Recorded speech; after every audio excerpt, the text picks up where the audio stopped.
제가 성경을 이렇게 공부를 하잖아요. 근데 저는 단어는 별로 안 좋아해요. 성경 공부 뭐 이런 별로 좋아하진 않아요. 근데 성경 공부 말고는 다르게 어떻게 우리에게 익숙한 뭘 단어를 찾기가 어려워서 성경 공부다 이렇게 해서 시작은 했는데, 저는 성경 공부다 이런 느낌보다는 제가 그 틱톡에도 방 이름을 성경 누림이다 이렇게 해놨잖아요. 성경을 잘 모르면 기독교를 이렇게 누린다는 생각을 못 해요. 지금 제가 있는 교회만 해도 엄청나게 일이 많아요. 그래서 연말만 되면 직분 맡은 사람들이 전부 다 연말만 되면 빠짐없이 나오는 대사가 그거예요. 저 내년에는 못할 것 같다고. 일이 너무 많아요. 일이 너무 많고 그 일들 때문에 너무 스트레스를 받아요. 물론 목회자들은 그렇게 얘기하죠. 이게 사람의 일이 아니라고, 하나님의 일이라고 그렇게 얘기들을 하죠. 근데 성경을, 하나님이 주신 성경을 바르게 보지 않으면 이게 전부 다 스트레스가 되고 억압이 되고 힘든 일이 되는 거예요. 제가 한두 번 그 이제 마태복음 뒤에 나올 비유도 한두 가지 가끔 말씀을 드린 것도 있지만, 뭐 깨끗한 그릇이 되어야 우리가 쓰임 받지 않겠냐고, 더러운 그릇이 있고 깨끗한 그릇이 있으면 어떤 그릇을 쓰시겠냐고 그런 얘기를 해요. 근데 그 비유를 말씀하신 거는 그런 뜻으로 비유를 말씀하신 게 아니거든요. 더러운 그릇이 있으면 내가 깨끗하게 씻어서 내 사람으로 만들겠다고, 그래서 그 비유를 말씀하신 거예요. 너희들은 다 더러운 그릇이야. 지금 더러운 그릇인데 내가 복음을 너희들에게 주고 나를 아는 지식을 너희들에게 주려면 깨끗한 그릇이 되어야 되는데, 깨끗한 그릇이 될 수 없다는 것을 내가 아니까 걱정하지 말라고, 내가 너희들을 깨끗한 그릇으로 만들겠다고 그 얘기를 하신 건데, 그거를 거꾸로 보는 거예요. 예수님이 깨끗한 그릇을 쓰신대. 깨끗한 그릇을 쓰신다니까 우리는 얼마나 더럽냐. 우리는 깨끗한 그릇이 되기 위해서 헌금 잘해야 되고, 주일 빠지면 안 되고, 11조 해야 되고, 교회 봉사 열심히 해야 돼. 다 이렇게 가는 거예요. 이게 조건이 되어 가는 거예요.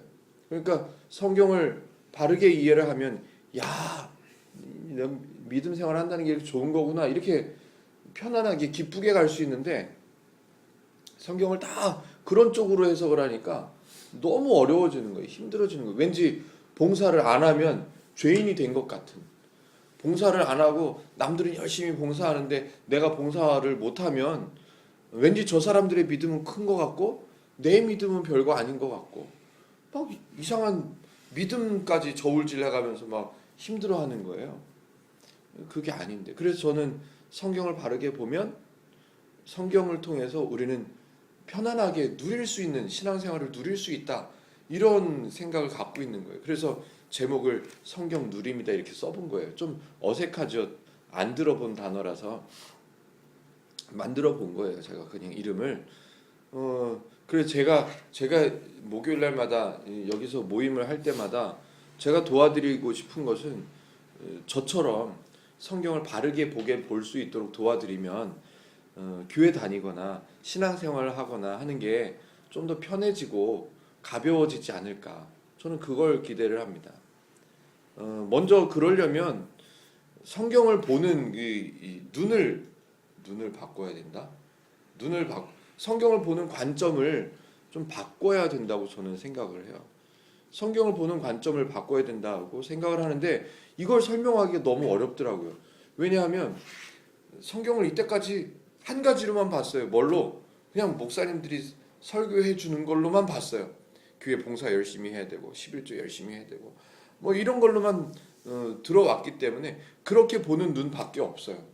다르게 볼래야 볼 수가 없어요. 그냥 딱 보면 그렇게 보여요. 제가 문장을 하나 메모를 해왔는데 뭐라고 제가 써왔는지 제가 읽어볼게요. 어젯밤 그들이 그리워 잠 못 이루고 베란다에서 하늘을 보면서 목요일의 잔치를 그려본다. 제가 이런 문장을 하나 써와봤어요. 어젯밤에 그들이 그리워서 잠 못 이루고 베란다에서 하늘을 보면서 목요일의 잔치를 그려본다. 이런 문장을 제가 하나 썼단 말이에요. 이 문장을 딱 읽으면 여러분들은 여기 오시는 분들은 알잖아요. 제가 이 모임을 좋아한다. 이 모임을 좋아하니까 저런 글을 저런 말을 했겠구나. 이게 딱 보여지잖아요. 이승우 목사를 알면 이 문장을 딱 들었을 때 이 목요일날 모임 좋아하시는구나. 이렇게 이해가 돼요. 근데 저를 모르는 상태에서 이 문장을 보는 사람들이 억지로 만들어내려면 이렇게 만들어가는 어젯밤. 밤이구나. 밤에 해야 되는 거구나. 야, 우리 이제 밤에 모입시다. 이렇게 되는 거예요. 베란다래. 그러면 베란다에서 우리는 이제부터 베란다가 거룩해지는 거야. 베란다가 중요한 거야, 이 사람들. 이승호 목사를 모르는 사람은 이 문장을 들었을 때 별의별 해석이 다 나오는 거예요. 딱 하나밖에 없어요. 저는 이 문장을 써놓은 이유가 이 모임 나한테는 귀하다. 이 뜻밖에 없는 거예요. 그것만 이해하면 돼. 근데 나를 모르면, 이승호 목사를 모르면 이 문장의 뜻을 모르니까 막 만들어내는 거예요. 베란다래. 밤이래. 밤에 우리는 모여야 되고 베란다래. 그려야 된대. 하늘을 봐야 되고 역시 하늘을 봐야 되는구나. 막 해석이 이상한 데로 가는 거예요. 그러면 조금 더 비유를 더 들자면 하늘을 보고 그렸대. 그러니까 우리는 늘 예배할 때마다 하늘을 보는 거야. 하늘을 봐야 돼. 이렇게. 땅을 보면 안 돼. 이렇게 이상한 데로 가는 거예요. 저는 아무 의미가 없어요. 아무 의미가 없고 이 문장을, 이 글을 읽었을 때 이 목요일 모임이 귀하다. 이걸 좀 느꼈으면 좋겠다 하는 마음밖에 없었어요. 근데 전혀 이상한 다른 관점으로 이 문장을 보는 사람들마다 하늘을 봐야 되고 베란다에 있어야 되고 밤에 잠을 안 자는 것은 참 귀한 거가 되는 거고, 그래서 철야하잖아요. 우리나라는 지금 철야하잖아요. 예수님이 습관을 쫓아 이른 아침에 기도하러 그래서 새벽기도 만들어졌잖아요. 우리나라에. 예수님은 그런 뜻으로 습관을 쫓아서 기도하러 가신 게 아니에요. 그냥 그거 딱 한두 군데 나와요. 근데 우리는 그걸 보면서 새벽기도 해야 된다고 새벽기도 만들어냈잖아요. 이렇게 되는 거예요. 이 문장 좀 닭살 돋긴 하지만 제가 어제 저녁에 진짜로 써본 거예요. 내일 또 모인다. 마태복음 2장을 나눈다. 마태복음 2장이 이런 거였었는데 우리는 왜 그렇게 알고 있었을까? 이거 빨리 알려주고 싶다. 이거 빨리 얘기했으면. 이런 생각하면서 저녁에 좀 늦게 잤어요. 그러면서 써본 거예요. 베란다 나가서 하늘을 보진 않았지만 그냥 한번 써본 거예요. 이렇게 표현해 놓으면 좀 이 모임을 이승호 목사가 귀하게 생각한다는 게 좀 전해질까? 해서 저는 써본 거예요. 성경요, 하나님을 알아달라고, 하나님의 마음을 알아달라고 써놓으신 거예요. 마태복음요, 하나님께서는 이래서 예수님을 내려보낼 수밖에 없었고, 이래서 예수님이 이 땅에 내려오셔서 이런 일들을 할 거야. 예수님이 이 땅에 내려오신 거고, 예수님이 이 땅에 사람의 몸을, 하나님께서 이 땅에 사람의 몸을 입고 내려오신 거고, 예수님이 그리스도시고, 이런 걸 강조하려고 마태복음을 써놨단 말이에요. 근데 우리는 마태복음 1장부터 걸리잖아요. 누가 누구를 이건 왜 써있는 거예요 도대체. 걸리잖아요. 그리스도시라는 거예요. 그리스도.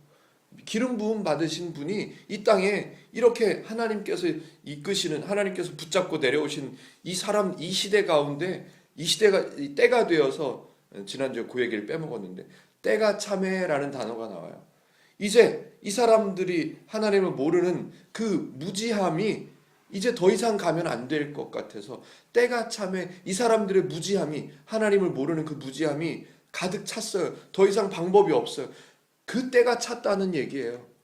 때가 차서 예수님께서 내려오신 거예요. 방법이 없으니까. 근데 우리는 마태복음 1장 읽으면 걸리잖아요. 이게 왜 여기 써 있는지, 족보를 따져봐야 되는 건지. 마태복음 1장을 그렇게 넘어왔어요. 마태복음 2장으로 넘어가면 예수님께서 태어나시는 내용이 나와요. 예수님께서 태어나시는 내용이 나오는데 우리는 막 제가 어렸을 때가 아니라 지금도 하잖아요. 연말만 되면 성극 보신 적 있으세요? 크리스마스 때 교회 가면 왜 연극 하거든요. 동방박사 세 사람이 다 나와가지고 막 별을 쫓아가고 막. 우리 준혁이 큰 애가 지금 고등학교 1학년 들어간 애가 그 부산에 살았었는데요. 태어나고 몇 달 안 돼서 근데 아빠는 이래 몇 달 안 되는 몇 달인지 기억은 안 나요. 지 엄마는 알겠죠. 태어난 지 몇 달 안 됐는데 성탄절이 바로 두 달, 세 달 정도 됐을 때였어요. 성탄절 하는데 성극을 하는데 처음에는 이제 그 팀들이 이 인형 가지고 하자 뭐 이렇게 얘기가 됐다가 뭐 누가 아기를 낳대 어떤 전도사님네 아기 낳대 뭐 그러면서 두 달이면 나와도 되지 않아 뭐 그러면서 어떻게 얘기를 하다가 예수님이 된 거야. 예수님이 된 거야. 그래가지고 그 성극도 최연소 출연자 해가지고 막 나가서 하고 그랬었어요. 그 성극을 마태복음 2장, 누가복음에도 나오지만 마태복음 2장을 근거로 해서 이제 그런 성극이 만들어진단 말이에요. 그런데 안타까운 거는 지난주에 이제 잠깐 얘기를 했는데 전통, 우리가 이 물려받았던 것들, 신앙의 선배들한테 물려받았던 것들 중에 전혀 근거 없는데도 우리는 그게 성경에 써 있을 것처럼 생각하고 걸어왔던 성경을 보고 따져보지는 않고 그냥 넘어왔던 그런 것들이 마태복음 2장에 있어요. 그래서 오늘 마태복음 2장을 제가 설명을 해드리면 오라? 내가 알던 거랑 다르네? 그런 것들이 나올 거예요. 그런 것들이 나오면 성경에서 확인하세요. 지금 제가 가르쳐드리는 내용이 맞는 건지 아니면 내가 전에 들었던 것들이 맞는 건지 따져보세요. 그리고 따져보고 나서 두 가지를 비교해 보시고 내가 알던 것, 내가 배웠던 것 아니면 내가 알던 것이 없으면 차라리 참 감사해. 차라리 더 좋을 것 같아요.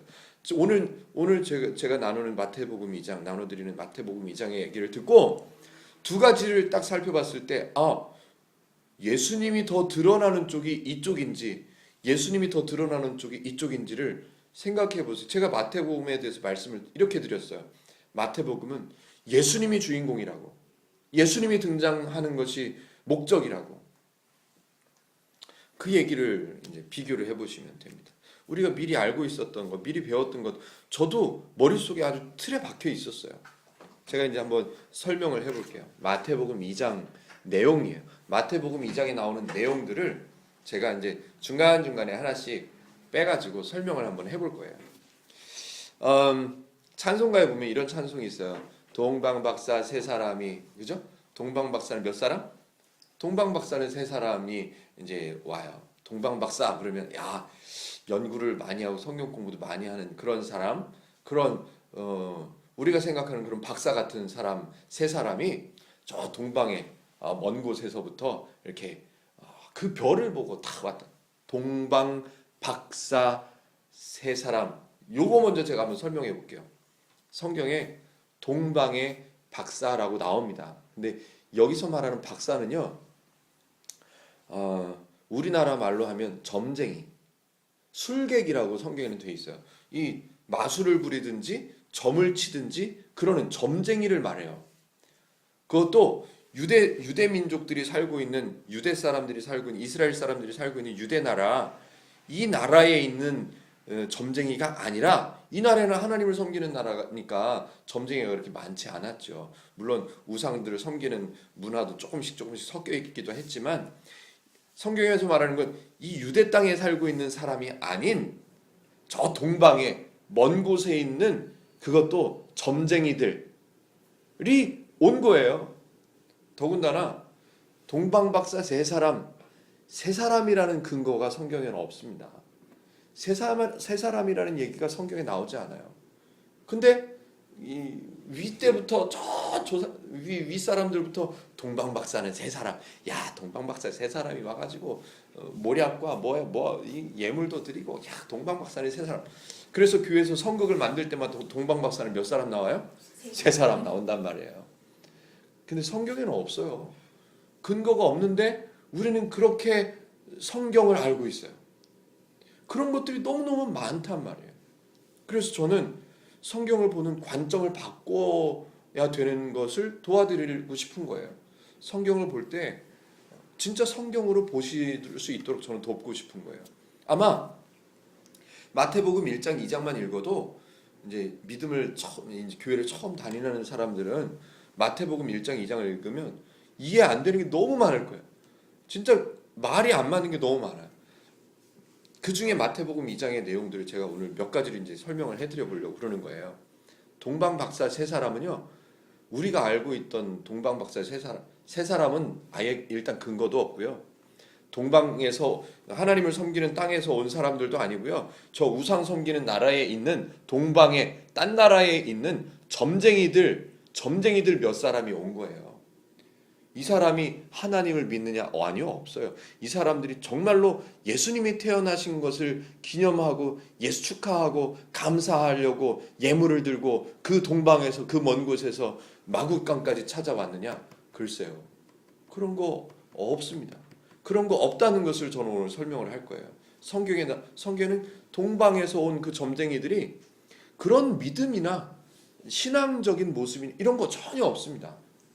근데 우리는 선거 갈 때 예수님께 귀한 예물을 드리는 그 동방 박사들의 그 아름다운 모습을 만들어내잖아요. 그런 거 없습니다. 동방 박사, 동방에 있는 이방 땅에 있는 점쟁이들이 왔어요. 점쟁이들이 왔는데 왜 왔냐 하면 별을 보고 점을 치는 사람들이었던 거예요. 그 별을 날이면 날마다 별을 이제 보고 있었어요. 별을 보고 있다가 어느 땐가 갑자기 밝은 별이 하나가 보여요. 하늘 가끔 보다 보면 밝은 별 가끔 보일 때가 있잖아요. 북극, 뭐 샛별, 금성 뭐 이런 다른 별들보다 밝게 보이는 별이 가끔 있단 말이에요. 이 사람들은 그냥 우연히 밝게 빛나는 별을 보고 와 저건 무슨 징조가 있는 거야. 점쟁이들 그러잖아요. 이 쌀만 뿌려놓고도 막 이게 무슨 뜻이 있다고 그러잖아요. 자기네들이 볼 때는 저게 무슨 의미가 있는 걸로 믿어 의심치 않고 별이 있는 방향으로 쫓아온 거예요. 만약에 정말로 별을 하나님께서 운행하셔가지고 예수님이 태어나신 곳을 지목해서 이렇게 비치게 하시면 동방박사 이 점쟁이들이요 왕궁으로 안 가죠. 그 왕한테 찾아가서 여기 왕이 태어났다는데 어디냐고 그거 물어보러 헤롯 왕한테 가거든요. 가가지고 물어보거든요. 만약에 정말로 그 별이 하나님께서 이 동방 박사들을 인도해가지고 예수님 태어나신 마국간을 비춰주신 거라면 왕한테 갈 필요가 없었던 거예요. 근데 생각을 해보세요. 별은 하늘에 있어요. 저쪽에 있는 별을 쫓아간다고 생각을 해보세요. 정확한 지점으로 못 가죠.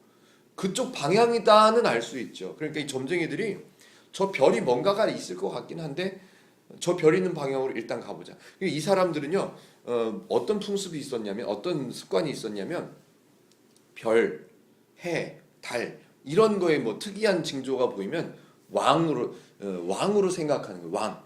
한 나라의 왕이나 무슨 특별한 기인 뭐 이런 아주 귀한 사람이 태어나는 것 뭐 이런 걸로 예측을 하는 거예요. 점을 치는 거죠. 그래서 이 사람들은 저쪽 방향만 보고 그냥 따라간 거니까 가서 물어봅니다. 헤롯 왕한테 가가지고 물어봅니다. 여기 유대에 왕이 태어난다고 내가 찾아왔는데 어디냐? 물어봅니다. 헤롯 왕한테 제가 펴놓고 할게요. 저는 펴놓고 할게요.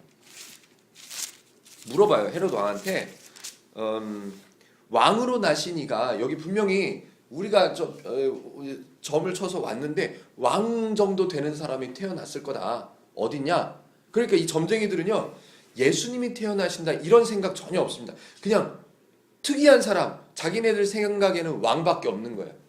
그러니까 별 보고 방향을 찾아서 유대 땅까지 오긴 했는데 제일 짐작 가는 곳 중에 확률이 높은 데가 왕이라고 생각했으니까 어디를 가야 돼요? 왕궁으로 가는 거예요. 왕궁으로. 예수님이 이 땅에 내려오실 것 뭐 이런 거 이 사람들은 모릅니다. 그런 거 전혀 모르고 온 거예요. 왕궁으로 가서 물어보는 거예요.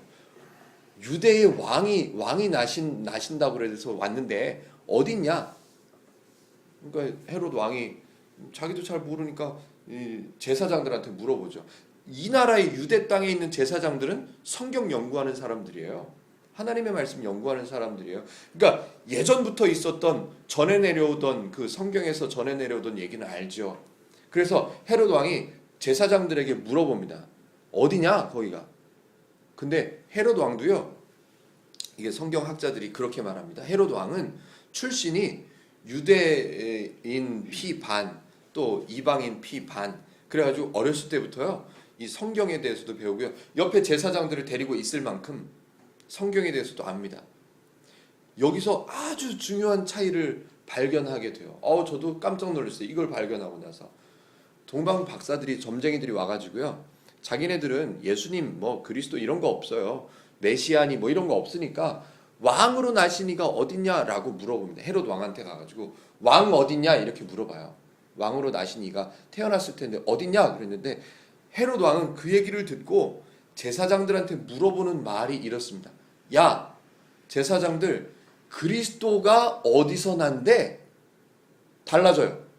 왕이 어딨냐고 물어봤는데 헤롯 왕은 그리스도가 어디서 난데? 이렇게 물어봅니다. 제가 한번 읽어볼게요. 2절에는 동방의 박사들이 와가지고 유대인의 왕으로 나신 이가 어디 계시냐?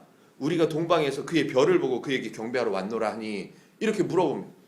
그러니까 4절에 보니까 왕이 모든 대제사장과 백성의 서기관들을 모아 그리스도가 어디서 나겠느냐 물으니 이렇게 돼 있습니다. 이건 왕하고 그리스도하고는 완전히 다른 거예요. 완전히 다른 거예요.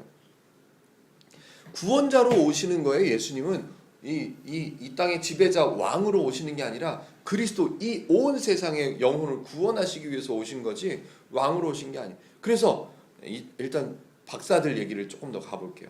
박사들이 모르니까 자기네들은 별을 보고 쫓아오긴 했는데, 그러니까 그 어떤 목사님이 그렇게 표현을 하더라고요. 신기한 별을 쫓아온 게 아니라 별을 보고 신기하게 생각한 거라고. 이 사람들은 이 말이 다르죠. 신기한 별을 찾아서 쫓아온 게 아니라 별을 보고 신기하게 생각해서 온 거라고. 이상하게 생각해서 온 거라고. 그래서 자기네들도 답이 없으니까 왕한테 와가지고 물어보는 거예요. 완전히 뭐 죽으려고 백을 쓰는 거죠 지금. 근데 왕이 이제 대답해서 가르쳐 줍니다. 베들레헴이라는 곳에서는 안 돼. 이 사람 우리 제사장들이 성경을 보니까 베들레헴이라는 곳에서, 그 마을에서는 안 돼.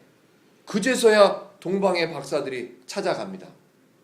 그 마을을 찾아가는, 모르죠. 별 보고 어떻게 쫓아가요. 근데 또 하나 재밌는 게 나옵니다. 뭐냐면, 만약에 이 동방의 박사들이 예수님, 진짜로 신앙이 있어서 하나님의 아들 예수님, 이 예수님의 태어나신 것을 찾으러 왔다면 베들레헴에 가서 예수님을 보고 기뻐해야 돼요.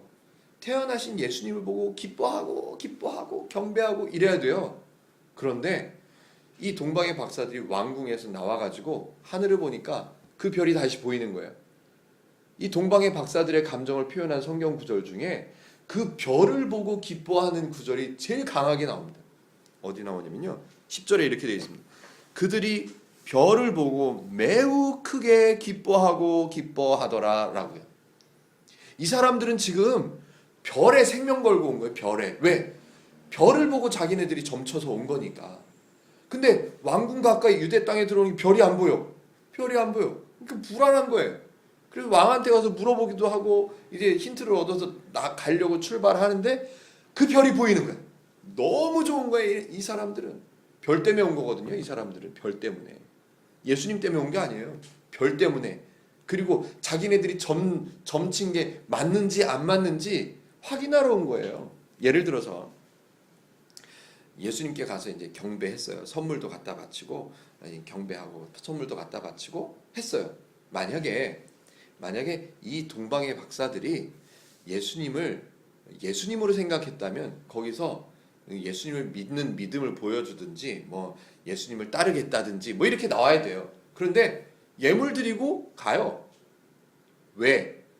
이 사람들은 유대 나라의 왕하고는 상관이 없거든요. 상관없어요. 유대 나라의 왕이 선한 왕이 나오든 악한 왕이 나오든 자기네들하고는 상관이 없어요. 왜? 자기네들 나라가 아니니까. 자기네 나라가 아니에요. 왕이 그렇게 어렵지도 않아요. 이 사람들은 이방 땅에 있는 사람이기 때문에 유대 나라의 왕이라고 해봐야 뭐 어쩌라고.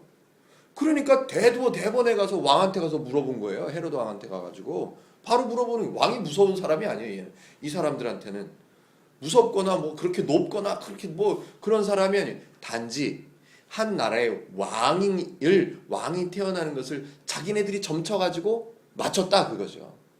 대신에 예의는 지키는 거예요. 선물을 갖고 왔어요. 선물을 갖고 와서 딱 앞에다 내려놓고 절을 하고 가면, 예수님이라서 절한 게 아니에요. 자기네들은 왕으로 생각하니까 그 마국간에 태어난 아기를 향해서라도 경배하고 가는 거예요. 이 동방의 박사들은요, 점쟁이들 전혀 믿음이나 거룩함이나 경건함이나 이런 거 전혀 없습니다. 하나님을 알아봐요? 그런 거 없습니다. 그냥 온 거예요. 그냥 자기네들 점맞죠. 근데 우리는 어떻게 해요? 선극을 준비할 때마다 믿음이 괜찮은 애를 동방박사를 뽑아야 되잖아요. 동방박사.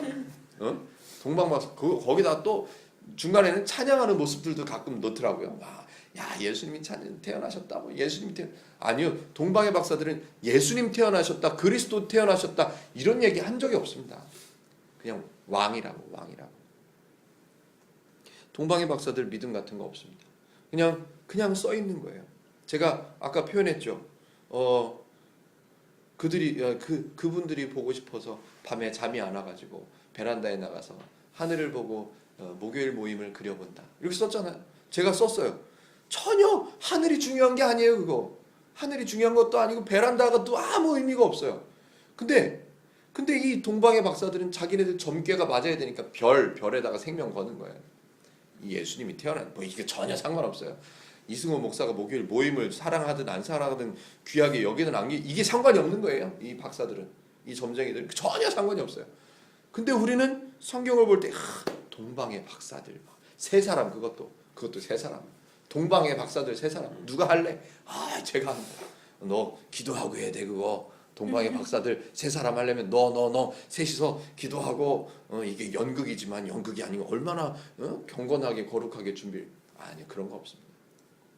우리가 잘못 봤던 거예요. 성경을 잘못 이해했던 거예요. 그러면 헤롯 왕 얘기를 한번 해볼게요. 헤롯 왕이요, 이 시대에 지금 제가 설명해드린 그 동방의 박사들요, 이런 사람이 많았었답니다. 그러니까 하나님을 섬기는 유대 땅에는 그나마 적었어요. 그나마 적었는데 하나님을 섬기는 나라 바깥에는 이 점쟁이들이 많은 거예요. 다른 나라 사람들, 다른 나라 왕 성경에 등장하는 거 보면 점성가들과 출객들을 모으면요, 어마어마하게 많습니다.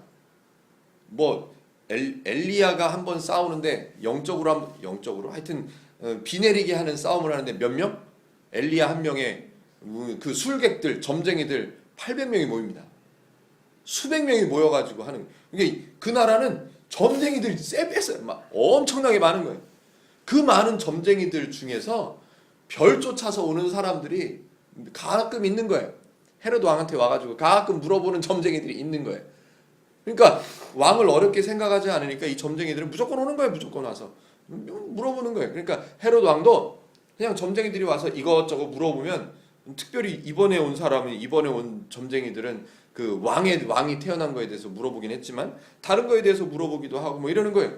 그러니까 헤로드 왕은 불안할 게 없어요.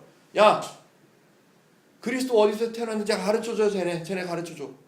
그냥 가르쳐줘서 갔다가 그 어디서 태어났는지 알면 나한테도 알려줘. 나도 가서 경배할게. 그냥 지나가는 말로 한 거예요. 혹시라도 진짜로 그리스도가 태어났다 그러면 가서 죽여야 되니까 만약에 이 헤롯 왕이요, 이 동방 박사들이 말한 걸 진짜 확 깨닫고 막 그리스도가 어디서 나는지 가르쳐주고 죽이고 싶었으면, 그걸 확실하게 알았으면 헤롯 왕이 그냥 내버려뒀겠어요? 이 사람들 뒤를 밟아가지고 쫓아가가지고 태어난 애기 있으면 다 죽여버려요. 그렇게 하면 쉽잖아요. 근데 안 쫓아가요. 그냥 보내버려요. 안 쫓아가요. 보내버려요. 왜? 오는 사람들이 많아요. 이런 거름뱅이 같은 점쟁이들이 자주 오니까 얘네도 걔네들이겠지. 그냥 보내버리는 거예요. 물어보는 거 그냥 다 물어봐가지고 가르쳐줘. 보내버려요. 헤롯 왕이요, 믿음 같은 거 없습니다.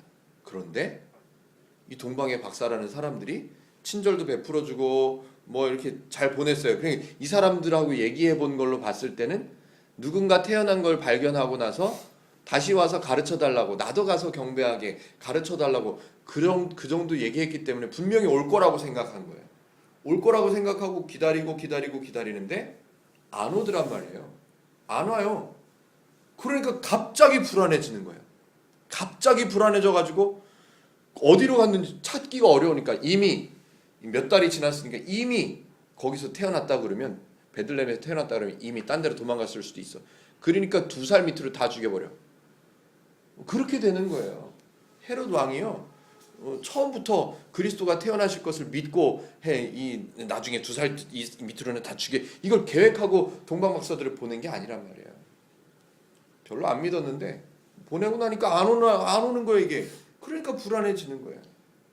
여기서 한 가지, 사람들은 성경에 나오는 인물들에 대해서 오해하는 것 중에 하나가 뭐냐면요, 동방박사를 별을 보고 이 유대 땅까지 오게 하신 것은 하나님이시다. 그리고 왕에게 가서 물어보고 베들레헴까지 찾아가게 한 것도 하나님이 인도하신 거다. 하나님이 인도하심이라고 얘기해요. 그렇게 생각하는 사람들이 많습니다. 근데 성경에는 없어요. 성경에는 하나님이 지시하셔서, 하나님께서 말씀하셔서 동방에서 박사들이 왔더라, 없습니다. 그냥 온 거예요. 이 사람들은 그냥 왔어요. 그냥 사람의 의지대로 자기네들의 점괘를 쫓아서 온 거예요. 딱 한 군데 나옵니다. 한 군데. 경배하고, 이 박사들이 경배하고 다시 왕궁으로 돌아가려고 한다고 써있지는 않지만, 당연히 이 사람들은 아무 의심이 없고 어려운 게 없으니까, 왕이는 우리 친절하게 대해줬지, 왕이 가르쳐줬지, 맞아, 그 왕한테 가서 얘기해주면 와서 또 경배한다고 그랬어, 새로 태어난 왕이니까 그렇게 해야지 하고 당연히 왕궁으로 돌아가서 가르쳐줘야 맞아요. 그런데 처음으로 하나님께서 꿈속에서 가르쳐줍니다. 왕궁으로 돌아가지 말고 그냥 가라고. 어디 나오냐면요, 12절에 이렇게 나옵니다. 그들은 꿈에 헤롯에게로 돌아가지 말라 지시하심을 받아 다른 길로 고국에 돌아가니라, 이렇게 되어 있습니다. 그 앞에는요, 어디에 또 동방박사들을 하나님께서 인도하셨다, 없습니다. 제가 신학대학교를 다녀보니까요, 신학대학교를 다니면 그런 분들 많아요.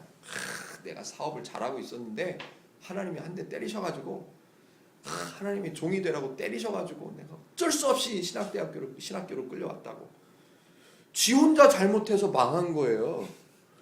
지 혼자 사업 잘못해서 망해놓고 어쩔 수 없이, 갈 데가 없잖아요. 갈 데가 없어서 아이고, 내가 옛날에 한마디 한 게 있고 하니까 목사나 돼볼까 그래가지고 신학대학교 온 거예요. 그걸 갖고 하나님께서 때리셨다고, 하나님께서 때리셔서 이쪽으로 인도하셨다고 말도 안 되는 소리를 합니다. 동방박사들이 아마 그런 사람이었다면 하나님께서 여기까지 인도해 주셨는데 그랬을 거예요. 근데 성경에 안 나와요. 성경에 근거가 없습니다. 지금 제가 뭘 도와드린다고 그래요? 성경을 바르게 보자는 거. 성경을 바르게 보자. 없는 거 사람들이 만들어낸 거 말고, 만들어내서 막 성경처럼 얘기해 놓은 거 동방박사 몇 사람이요? 그런 거 말고, 동방박사들이 3사람이라고 성경에도 안 나오는 거 다 만들어내가지고 억지로 만들어 끼워가지고 만들어 놓은 거, 그런 거 말고 성경대로 보자고요. 동방박사들 아무데도 하나님의 인도하심이 없다가 마지막에 딱 한 번 하나님께서 꿈에서 가르쳐 주십니다. 왕에게 돌아가지 말고 다른 길로 가라고. 왜 그랬을까요? 얘네들도 죽어요. 동방에서 온 박사들도 죽고요, 마리아도 죽고 요셉도 죽고 그 동네는 다 죽는 거예요. 헤롯이 그럴 작정으로 지금 기다리고 있으니까. 그 동방박사들은 왜 죽을까요? 왕에 대한 근거나 정보나 소식이나 이런 걸 씨를 말려버려야 되는데, 딴 나라 가서 소문내봐요. 야, 내가 왕에 대해서 헤롯한테 가서 알려줬더니 헤롯이 그 왕 죽여버렸어. 겁도 많지. 이런 얘기 나갈 거잖아요. 그럼 동방박사들도 죽여야 돼요. 다 죽여야 된다, 주변에 있는 사람들. 그래서 지시해 주시는 거예요. 처음으로 한번 지시하시는 거예요. 지시하셔서 딴 길로 가라고. 아마 성경에는 안 써있지만 이건 제 추측인데요, 이거 믿지는 마세요. 점쟁이들이 아마 그랬을 것 같아요. 경배했으니까 밤에 자는데 또 점괘가 올라왔다고, 딴 길로 가라 그랬다고 그러니까 우리 딴 길로 간다 이랬을 거예요. 하나님 몰라요. 이 사람들은 하나님 같은 몰라요. 하나님 몰라요. 신앙 같은 거 없습니다. 헤롯을 봐도 다 하나님께서 인도하셨을 거야 라고 생각하면 애매해지는 거예요.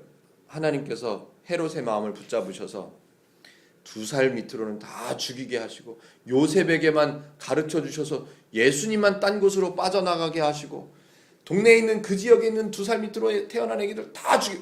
하나님 참 잔인하시다. 이렇게 되는 거예요. 헤롯의 마음도 하나님께서 이끄셨다. 하나님께서 주장하셨다. 이렇게 되면 하나님이 잔인한 하나님이 되시는 거예요. 아니요. 거기까지는 헤롯이 한 거예요. 헤롯이 다 죽이려고 작정한 가운데에서 사람이 만들어 놓은 악한 환경 가운데서 하나님이 도와주셔서 요셉의 가정을 딴 데로 빼시는 거예요. 살리시는 거예요. 하나님은 죽이시는 하나님이 아니라 살리시는 하나님인 거예요. 성경을 볼 때 이것도 하나님이 하신 거고 이것도 하나님이 하신 거고 이것도 아니요. 하나님이 하신 것은 하셨다고 말씀이 써 있어요. 성경을 바르게 봐야 된다고. 그러면 왜 동방의 박사들이 성경에 등장하고 왜 이게 마태복음에 써 있을까요? 하나님께서 복음이라고 말씀을 우리에게 주셨는데 왜 이방 땅에 있는 점쟁이들이 성경에 기록되어 있을까요? 한참 고민했는데요. 어떤 목사님이 설교하시는 내용을 언뜻 듣는데 그렇겠다. 그렇게 하고 성경을 보니까요. 진짜 그렇겠더라고요. 왜 하나님을 알지도 못하는 이방의 그것도 점쟁이들이 성경에 등장할까? 지금 유대 땅에 있는 사람들이요. 하나님을 잊어버리고 우상 섬기고 막 그렇게 합니다. 하나님 잘 섬기지 못하고요. 그러니까 헤롯 같은 왕이 지금 있는 거예요. 유대 땅. 북쪽에는 이스라엘 왕국이 있고요. 이건 나중에 또 설명해 드릴게요. 남쪽에는 유대 조그마한 나라예요. 유대 야곱의 12아들 중에 유다의 그 후손들이 유대라는 나라를 만들었어요. 그 나라 처음에는 괜찮았어요. 처음에는 괜찮았단 말이에요. 근데 세월이 흐르면서 이게 왕이 바뀌고 뭐 어쩌고 저쩌고 하다 보니까 옆에 있는 나라들 예쁜 아가씨들 이방 땅에 있는 아가씨들 막 데려와 결혼하고 우상들이 슬슬 들어오고요. 이러다 보니까 하나님을 잊어버리는 거예요. 근데도 직분들은 있어요. 아까 헤롯 왕이 누구한테 물어봤다고요? 제사장들과 서기관들이 있는 거예요. 지금 직책들은 있는 거예요. 하나님을 모르지만 하나님은 머릿속으로만 알고 있는 거죠. 그러니까 직책들이 있어요. 쉽게 말하면 목사들이 있었어요. 그때 당시에도 목사들 다 이리 와봐. 장로들 다 이리 와봐. 이 제사장들하고 서기관들을 불러 모은 거예요. 모아가지고 물어봤죠. 다시 말하면 성경을 공부하는 학자들이 있어요. 있는데 하나님을 몰라요. 믿음이 없어요. 하나님을 기억하지 못해요. 자기네들 이스라엘 백성들을 애굽에서 출애굽시켜서 어떻게 이곳까지 가나안 땅에 들어오게 하시고 역사를 어떻게 주관하셨는지를 다 잊어버리고 왕만 옆에서 왕만 모시는 거예요. 잘 돼 보려고. 먹고 살아야 되니까 성경 공부하고 그러고 있는 거예요. 왜 이방 땅에 있는 점쟁이들을 데려다가 이 왕이 있는 왕궁까지 들어오는 내용이 성경에 써 있을까요? 제가 계속 강조할 거예요. 하나님을 알아라 그러는 거예요. 니네는 성경을 맨날 보면서 하나님을 못 믿냐? 이 하나님의 마음을 이 장을 읽으면서 하나님의 마음을 한번 상상해 보세요. 유대 땅 안에서는 그걸 전할 예수님이 태어나신다는 것을 전할 만한 사람이 없는 거예요. 그러니까 하나님 마음이 오죽 답답하면 이방에 있는 사람들이 오는 것까지 내버려 두세요. 점쟁이들이 왕궁까지 와가지고 그리스도를 물어보는 것도 아니고 왕을 물어보는데도 내버려 두시는 거예요. 하나님. 왜? 그렇게라도 하면 니네가 좀 그리스도래매. 왕을 물어봤는데 그리스도로 물어봤잖아요. 그리스도래매. 성경 보잖아 니네. 그래도 모르냐?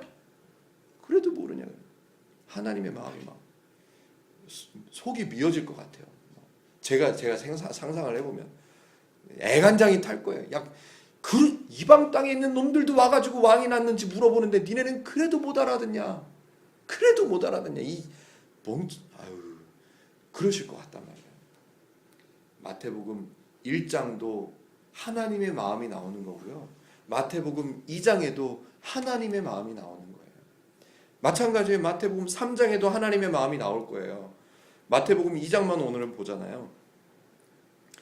옛날 얘기를 계속해서 이렇게 들추어냅니다. 이사야 선지자, 예레미야 선지자를 통하여 말씀하신 바 이렇게 말하였음을 이루려 하심이라. 이게 4번이나 나옵니다. 왜요? 그리스도는 언제 갑자기 계획돼서 갑자기 태어나신 게 아니라 그리스도는 원래부터 계획되어 있었고 원래부터 이 땅을 위해서 세상 사람들을 위해서 내려오기로 계획되어 있던 그분이 지금 태어나신 거라고. 그분을 강조하는 거지. 근데 지난주에도 얘기했지만 헌신 예배하면 남선교회 헌신 예배하면 마태복음 1장 몇 절 해가지고 요셉의 의로움을 보십시오. 그러면서 요셉이 얼마나 의로우면 아내가 저런 문제가 생겼는데도 이렇게 조용히 끊고자 한다 그러잖아요. 우리도 의로운 마음을 가집시다. 요셉이 주인공이 돼버려요. 예수님이 주인공이 돼야 되고 하나님의 마음이 드러나야 되는 게 복음서예요. 근데 마태복음 1장을 읽으면 답답하기만 하고 마태복음 2장을 읽으면 동방박사 세 사람이 예수님을 경배하기 위해서 이렇게 멀리에서 하나님께서 별을 보내주셔서 성경하고는 전혀 상관없는 쪽으로만 가는 거예요. 얼마나 하냐. 제가 한번 볼게요. 저는 성경 마태복음 2장을 오늘 내용을 제가 조금 설명을 해봤어요. 동방박사도 그렇고요. 헤롯 왕도 그렇고요. 대제사장, 서기관들 다 마찬가지예요. 하나님이 없어요. 하나님. 그것 때문에 예수님이 이 땅에 내려오신 거예요. 하나님을 모른다는 것을 하나님이 모르실까요? 알고 보내신 거예요. 알고. 그러니까 얼마나 답답하시겠어요. 얼마나. 성경을 보는 관점 이걸 바꾸는 거를 저는 계속해서 좀 도와드릴 거예요.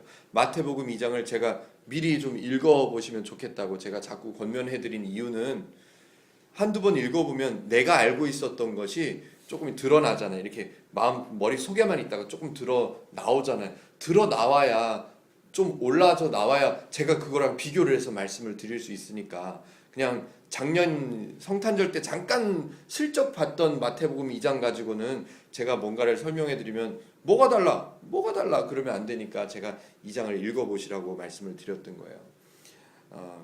마태복음은 하나님을 알려주시기 위한 하나님의 계획이 이제 하나하나 이루어져 가는 모습들이 마태복음에 등장합니다.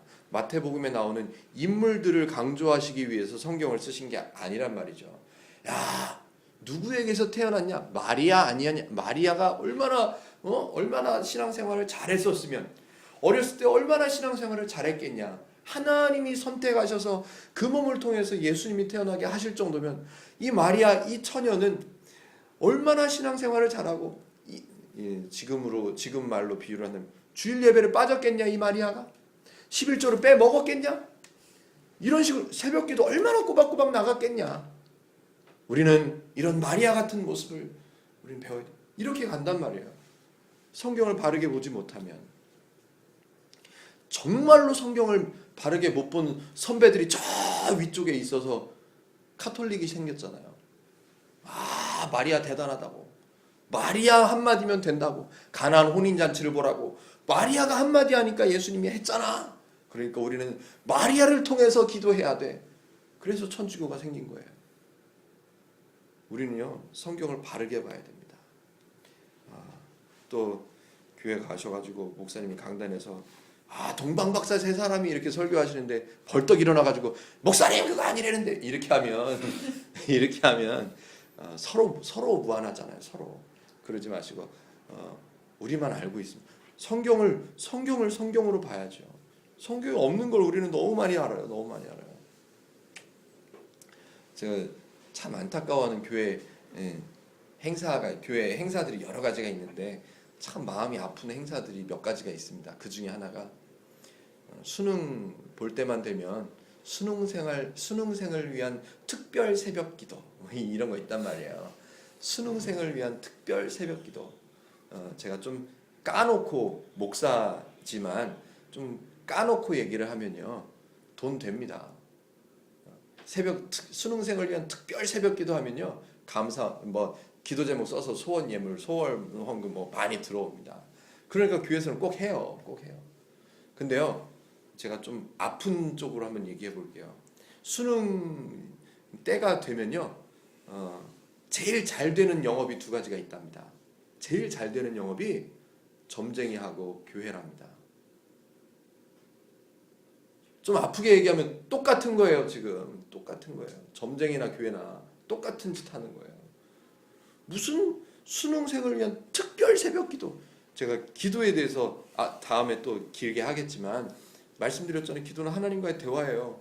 하나님, 얘 수능 시험 볼 때 좀 편하게 특별 이런 거 필요 없어요. 이런 거 필요 없어요.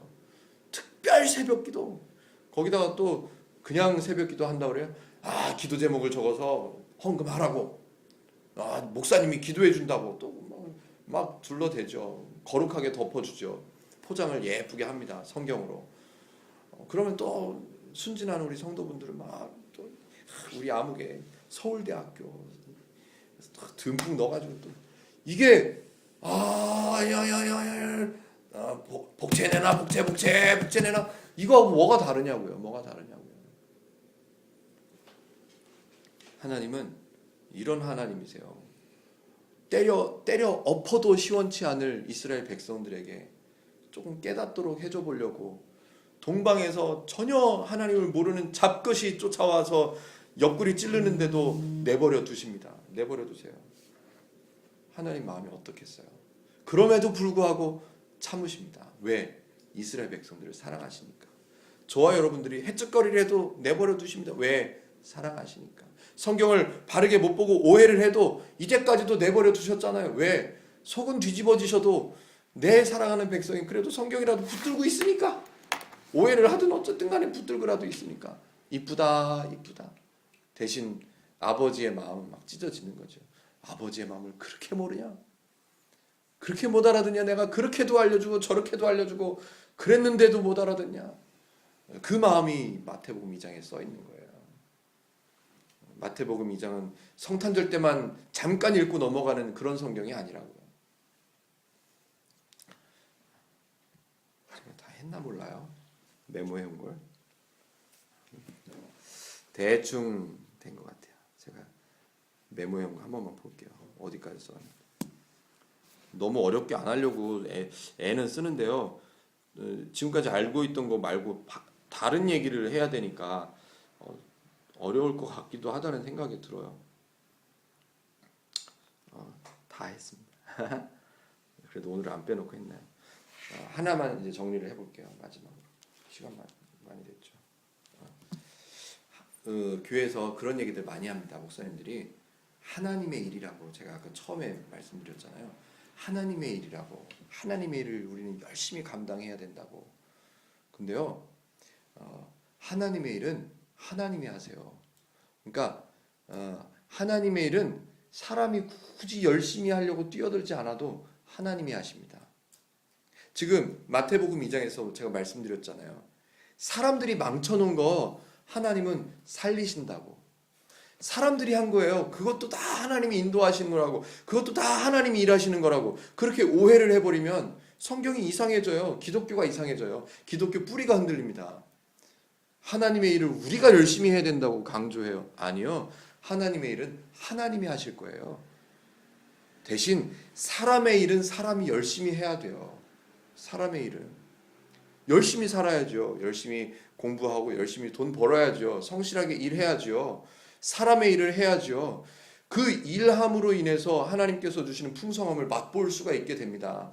근데 교회에서 만들어지는 많은 일들 때문에 스트레스가 되고 아픔이 되면요, 마태복음 2장 또 쓰는 거예요. 야, 그렇게도 못 알아듣냐? 그렇게도 못 알아들어. 내 마음은 그게 아닌데. 그래도 교회 와주는 것만 해도 고마우니까 내버려 두시는 거예요. 대신 하나님의 마음은 갈기갈기 찢어지는 거예요. 하나님의 일은요, 왜 하나님의 일은 하나님이 하시냐면, 목적 자체를 하나님이 세우셨어요. 사람이 할 수 없기 때문에 이 목적을 세우시긴 했는데 이 목적을 사람이 할 수가 없어요. 그러니까 하나님이 내려오신 거예요. 그 목적 달성하시기 위해서. 만약에 하나님이 목적을 세우셔서 하나님의 그 일을 사람들이 할 수 있었다면 예수님이 이 땅에 태어나실 이유가 없죠. 사람들 시키면 되니까. 하나님의 일은 하나님께서 목적을 하나님께서 스스로 세우시고 그 목적을 위해서 하나님께서 일하십니다. 저와 여러분들을 구원받은 백성으로 만들어 주셨어요. 이거요, 사람이 한 거 아닙니다. 열심히 복음을 전해서 내가 전도해서 그런 거 없습니다. 전도를 열심히 했더니 저 사람이 예수 믿고 나에게 주신 열매야, 그런 거 없습니다. 구원받음에 있어서 사람의 열매란 없습니다. 그래서 성경에도 써 있잖아요. 구원은 선물로 준 것이니 이는 자랑치 못하게 하려 함이라고. 그걸 일단 자랑한다는 말은 하나님을 오해하고 있다는 말이에요. 잘 모른다는 얘기예요. 하나님을 잘 알아야 돼요. 구원에 있어서는 저와 여러분들은 아무것도 한 게 없습니다. 하나님이 하신 거예요. 그게 하나님의 일이에요. 제가 꿈꾸는 교회 있습니다. 제가 그림을 그립니다. 하늘을 보고 그림을 그려요. 전도 안 합니다. 전도 안 합니다. 제가 요거만 다음 주에 하려고 그랬는데, 땅끝까지 이르러 복음의 뭐가 되라? 증인이 되라. 그렇게 써 있어요. 지상 최대 명령이라고. 우리는 교회에서 막 지상 최대 하나님 예수님의 명령이라고 막 전도해야 된다고, 증인이 되라 그러지 않았냐고, 전도해야 된다고 막 그럽니다. 제가 증인을 한번 설명해 볼게요. 증인은요, 야 오창 내가 예수님 믿는데 가자 교회 가자. 이거는 개목걸이 잡아서 끄는 거지 증인이 아니에요. 증인은 이런 거예요. 나는 예수 믿으니까 야 예수님 믿는 게 이런 거구나. 이렇게 살고 저렇게 살고. 딴 사람들이 나를 보더니 나를 보니까 예수님이 보인대. 이게 증인이에요. 이게 증거예요. 이게 증거는 딱 갖다 놓기만 해도 이거 보니까 알겠네. 이게 증거예요. 이 사람 딱 데려다 놓고 이 사람 가만히 보니까 이 사람 보니까 알겠네. 이 사람 보니까 하나님 믿는다는 걸 알겠네. 그게 증인이에요. 쫓아가가지고 오기도 싫어하는 거를 밥 싸먹이고 선물해주고 그래서 끌고 오는 거는, 이거는 일을 만드는 거예요. 일을 끌고 오는 사람도 답답하고요. 안 온다고. 끌고 오는 사람도 마음이 아프고요. 끌려오는 사람도 마음 상합니다. 하나님은 사람의 마음을 상하게 하시는 분이 아니십니다. 하나님의 일 때문에 사람을 부담스럽게 하고 사람을 억누르고 그런 하나님 아니십니다. 사람이 만들었기 때문에 그래요. 야 동방박사 할 사람 2사람밖에 없냐? 한 사람 더 있어야 돼. 한 사람 더 있어야 돼. 성경에 동방박사 3사람이래. 억지로 만들어내는 거예요. 이것 때문에 힘들어지는 거예요. 그래서 이제 교회를 꿈꾸고는 있지만 전도 안 하고요. 성경을 바르게 공부해서 증인이 되도록 도와드리고 싶은 게 제 목회 꿈이에요. 제 목회. 성경을 바르게 공부해서 하나님께서 주시는 풍성함을 정말로 누리면서 살 수 있는 사람이 될 수 있다면, 이 사람 보고 옆집 사람이 이 사람 보고 궁금해하지 않을 수가 없는 거예요. 내가 분명히 시비를 걸었는데 저 사람은 왜 나한테 사랑한다고 그러지? 내가 분명히 이거 내가 이기려고 시비를 걸었는데 저 사람은 이상하게 그 다음날 떡 갖다 주네. 이게 증인이 되는 거예요. 이게 증인인 거예요. 하루 종일 부부싸움하고 집안에서는 큰 소리 나고 토요일 날 되니까 옆집 똑똑 들여서 내일 교회 같이 가실래요? 너 나가라. 그건 증인이 아니에요. 증인이 아니에요. 성경에 어디 전도하라고 나와요? 전도 길거리에 나가서 사람들 끌어다가, 비유로 한 가지 나오긴 하죠. 천국의 큰 부자가 잔치를 베풀었는데 길거리에 나가서 사람들 데리고 오라고.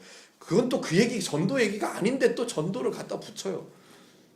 성경은요, 증인이 되라고 말씀하시는 거예요. 하나님을 잘 알면 증인이 될 수 있어요. 지금은 하나님을 잘 모르고 성경을 잘 모르니까 세상 사람이나 교회에 다니는 사람이나 똑같이 살아요.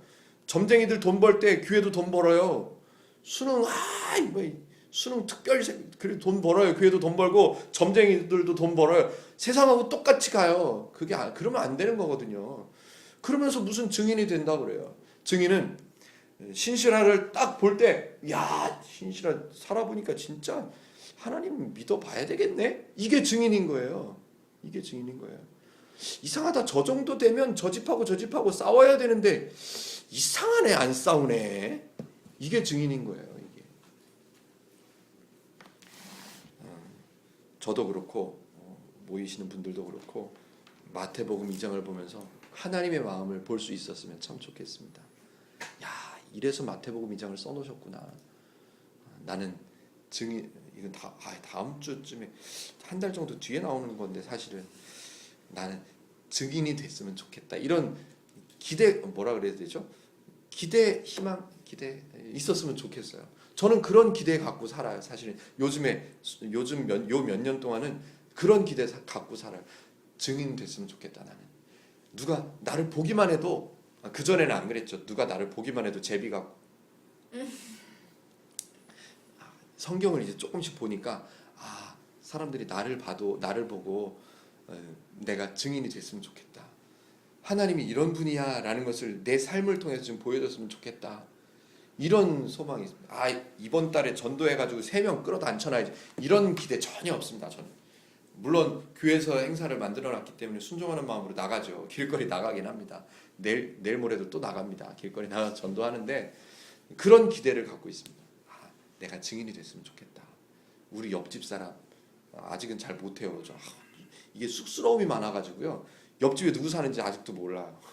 근데 옆집 사람도 윗집 사람도 좀 이렇게 갖다 베풀기도 하고, 주일 되면 오히려 더 기쁘게 막 음식 같은 거 불러다가 음식도 먹여주고 같이 놀아주고, 그분들 수준에 맞춰서 놀아주고 노래도 불러주고, 이렇게 하면서 그 사람들이 나를 보고 어라 좀 다르다 이런 걸 보고 조금 더 지내다 보면 종교가 뭐예요? 이렇게 물어보면 얼마나 좋을까. 아니, 누가 나한테 사는 모습 보고 교회 다녀요? 혹시? 이렇게 물어봐주면 저는 뭐 날아갈 것 같아요. 하나님이 얼마나 좋아하실까. 그런 소망이, 그런 기대감들이 성경을 보면서 조금씩 생겨났으면 참 좋겠습니다. 교회에서는 다 이렇게 한마디 하면 아멘 그러기는 하는데